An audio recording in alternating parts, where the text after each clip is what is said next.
Well, if you check the calendar today, you may notice it is April the 20th. That is also 420, and cannabis culture is really in the spotlight today. 420, legal cannabis. It's still in the news 5 years after it was legalized in the country.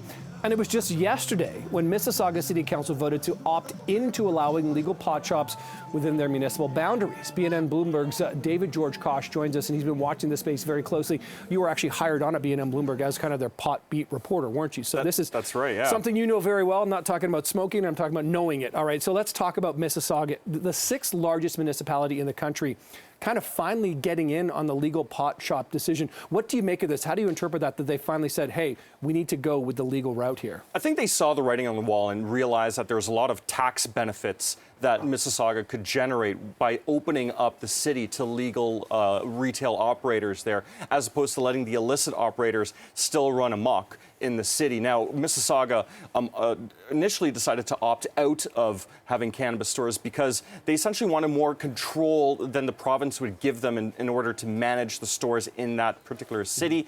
Of course, a few years later, there's been a little bit of a revitalization on council, and that sort of opened up the door for those votes to essentially see council ultimately vote in favor of opting in for retailers to operate legally in Mississauga. Is your sense then that Mississauga saw perhaps how it was operating in Toronto, Brampton, maybe Hamilton, Burlington, in the GTA, and said, hey, you know what, it seems to be working, there don't seem to be too many hiccups, so we can do this a little bit more safely and carefully? Is that your sense? I think there's that. They also likely saw a lot of other legal stores on the border of Mississauga in Toronto where they were savvy enough to realize that they can open a store in the Toronto area and still deliver freely throughout the city, as well as Brampton. So I think they sort of realized that they're still getting legal cannabis delivered in the city. They just wanted to get some of their own tax benefits as a result of that. And I did some back of the envelope calculations, very rough. This could be a $30 to $40 million in terms of sales in the city once we see a full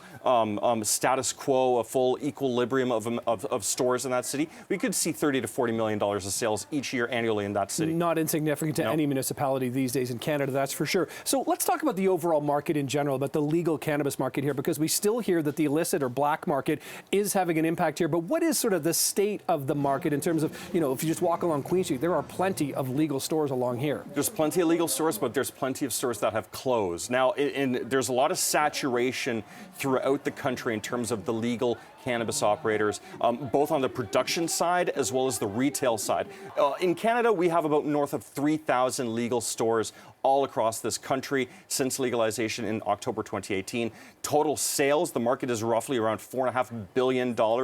But a lot of the larger operators that came up through the TSX, through public listings, I'm talking about the Canopy Growths, the Tilrays, the Aurora Cannabises, they have reported steep, significant financial losses as a result of just competing in a very hyper-competitive space, but also producing far too much cannabis than the country actually needs. So they had to write that down. They had to close a lot of facilities. Now we're kind of reaching a point where the smaller producers are more agile. They're releasing more interesting and innovative products to the market that are capturing consumer interest. That is seeing a lot of growth in that side of things, but also the retail, on the retail side, you noted here in Toronto, there's a lot of stores, but there's a lot of stores closing. There's too many stores in the city, but we're coming to a point where we're seeing enough equilibrium that it should pan out. It's a strong, vibrant business, but it certainly could benefit more from some looser regulations from the federal review of the Cannabis Act that is happening as we speak. Okay, listen, BNN Bloomberg's David George Kosh, appreciate you being here on 420 to talk about the legal cannabis industry. Thanks for the time today.